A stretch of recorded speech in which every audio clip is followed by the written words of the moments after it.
Ramabai building हादसा 17 लोगों की जान गई और कई लोग बेघर हो गए।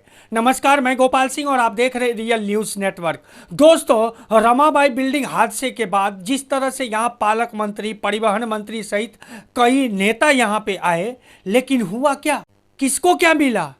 यहाँ के अवैध जो बिल्डिंगें हैं उनके बारे में जिस तरह से प्रताप सरनायक ने बोला कि यहाँ के लोगों को हम क्लस्टर डेवलपमेंट योजना देंगे, लेकिन हुआ क्या? कुछ नहीं हुआ। ये सब वादे सही थे या गलत, इसी मुद्दे पे मेरे साथ में बातचीत करने के लिए हैं जनार्दन पाटिल उर्फ जनिया मामा, जो शिवसेना के नेता है। तो बने रहिए और देखते रहिए रियल न्यूज़ नेटवर्क। ये मालूम है आपको इसको क्या बोलता है? गुल लगाने का और चाटने का। और क्या काम करते हो वो लोग? लाओ जार लाओ, जो भी यहाँ के गरीब लोग हैं, जनता यहाँ जो बसी है, उनको बेघर होने से बचाओ। ये नाटक कंपनी को समझ रहे हैं ना। हमने उस दिन आंदोलन किया ना, उसको काला झंडा दिखाया ना। महानगर पालिका के लिए इलेक्शन है, वहाँ आके खाली कपड़ा इन करके आते हैं, टाइट करके आते हैं, लोगों को चुतिया बना के निकल जाते हैं। अभी लोगों को समझना चाहिए। मामा नमस्कार। नमस्कार। क्या कहेंगे, पिछले दिनों जो रमाबाई अंबेडकर में दुर्घटना हुई और 17 लोगों की जान गई और वहाँ पर परिवहन मंत्री प्रताप सरनायक जी आए और उन्होंने एक ख्वाब सा दिखाया यहाँ के अवैध बिल्डिंगों में रहने वालों को कि हम यहाँ क्लस्टर डेवलपमेंट योजना लाएंगे। जो 17 लोग मर गए उसमें आप ये भी आए थे ना, गिरीश महाजन।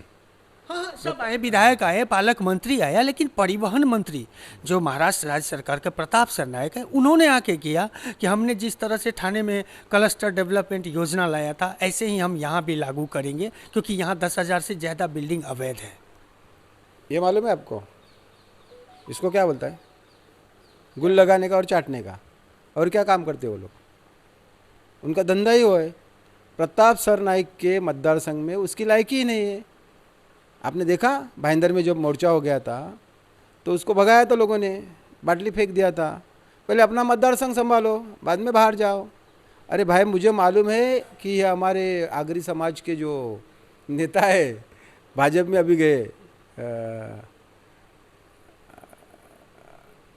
अरे यार, नवी मुंबई के क्या, गणेश नाइक साहब। जी जी, पालक मंत्री है। वो हमारे शिवसैनिक है, भले वो भाजपा में गए होंगे, फिर भी वो हमारे शिवसैनिक है, दिल से वो शिवसैनिक है। उन्होंने जब पालघर में जो लेना चालू किया तो मिर्ची लग गई, तो शिंदे साहब ने इसको भेजा, भाई तुम भी आगे बढ़ो। आप लोग जनता लोग हैं ना, आप जनता है ना, आप पत्रकार है, आपको दोनों में जम नहीं रहा है। इसके लिए जो पालक मंत्री यहाँ घोषणा नहीं करता और परिवहन मंत्री, परिवहन भी डिपार्टमेंट की वो कुछ बातें करते, ये सब नाटक कंपनी है। जनता, विरार वसे की जनता होशियार है, समझदार है।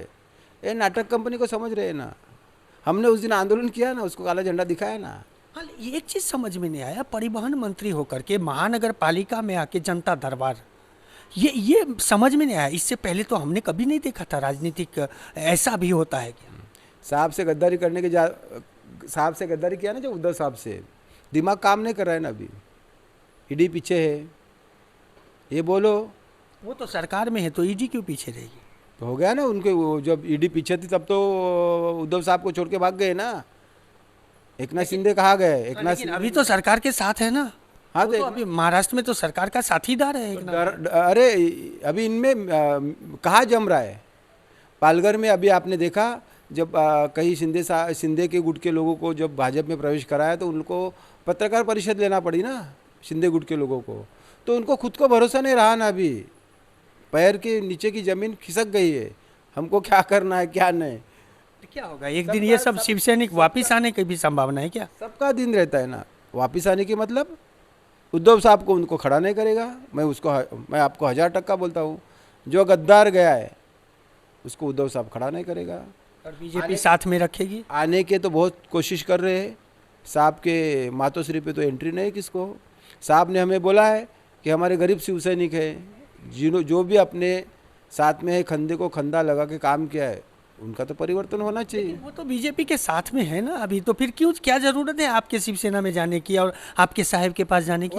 आएंगे तो भी नहीं लेंगे ना, आएंगे तो भी नहीं लेंगे। क्या दोनों में कुछ चल रहा है क्या, बीजेपी और शिंदे गुट में? बहुत लोगों ने कोशिश किया ना आने का। साहब का पूरा स्ट्रिक्ट वार्निंग है, गद्दार को वापस नहीं लेना है, बात खत्म। रहा सवाल जहाँ गए वहाँ घुसमुट होनी होगी ना।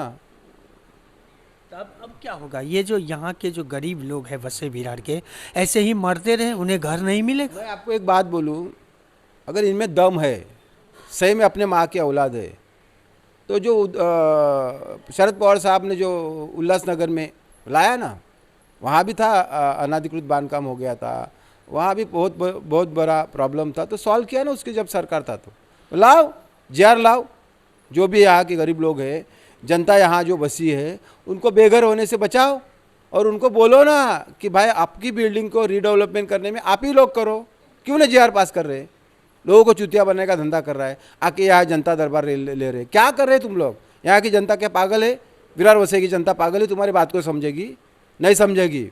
पहले दिन तो ऐसा ही लगा कि ये बसे विरार के जो 10,000 से ज़्यादा अवैध बिल्डिंग है, उनको तो एक आशा की किरण जगी कि परिवहन मंत्री ऐसी इतनी बड़ी बात बोला है कि सबको हम क्लस्टर डेवलपमेंट में योजना में लाएंगे। और अब तो कुछ जनता दरबार के दिन, जिस दिन आंदोलन किए, उस दिन तो कुछ बोला ही नहीं उन्होंने इस योजना के बारे में। तो वहाँ एक जीआर लाओ ना, बोलो ना, वहाँ के लोग जो रहते हैं, जो लोग भी है, जो बिल्डर ने बनाया उनको सजा होना चाहिए, लेकिन जो गरीब लोग रहते हैं उनकी क्या गलती है? तो वहाँ जीआर लाओ, उनको महानगर पालिका से परमिशन दे दो, उनको बोलो कि भाई आप खुद डेवलप करो उसको। अगर वहाँ अगर 4,000 का भाव है और 2,000 कंस्ट्रक्शन आ रहा है, तो गरीब लोगों का फ़ायदा तो हो रहा है ना। वो अपनी बिल्डिंग खुद डेवलप करे, खुद बनाए, कोई बिल्डर को लाने की ज़रूरत नहीं। क्यों नहीं जीआर ला रहे? चुतिया बनाने का धंधा करे, लोगों को आके यहाँ दिखा रहे। यहाँ बारिश में कितने लोग यहाँ के भूमिपुत्र थे, तब वो कहाँ थे? गिरीश महाजन कहाँ थे? ये कहाँ थे? आके साली चुतिया बनाने का धंधा करते। 5-5 लाख रुपए दे, क्यों ना दे रहे वो लोगों को? अगर उनको 5-5 लाख रुपए देंगे तो गरीब बेचारे कहीं चाली में जाके रूम लेंगे। क्यों नहीं दे रहे? महानगर पालिका के लिए इलेक्शन है, वहाँ आके खाली कपड़ा इन करके आते हैं, टाइट करके आते हैं, लोगों को चुतिया बना के निकल जाते हैं। अभी लोगों को समझना चाहिए। ये चुनावी भाषण ही कहा जाएगा इधर? चुनावी है, ये चुनावी है। गिरीश महाजन अगर सही में अपने बाप की औलाद है तो 5-5 लाख रुपए दो लोगों को, क्यों नहीं दे रहे? अपने मुख्यमंत्री को बोले। क्या होगा भविष्य, क्या होगा इस 10,000 से ज़्यादा अवैध बिल्डिंग के रहिवासियों लोगों का भविष्य खराब है। अगर सरकार चेंज हो जाएगी, यहाँ की महानगर पालिका चेंज हो जाएगी, तो ज़रूर यहाँ के जो लोकल कॉरपोरेशन के लोग हैं उनको हम लोग बैठ के बातचीत करेंगे। कॉरपोरेशन जो कोई अच्छा सा एक जीआर निकाल के गरीब लोगों को हम लोग सुविधा देंगे। लेकिन आने वाले महानगर पालिका में ये गद्दार लोगों को भगाना चाहिए विरार वसई से, यही मैं बोलूँगा।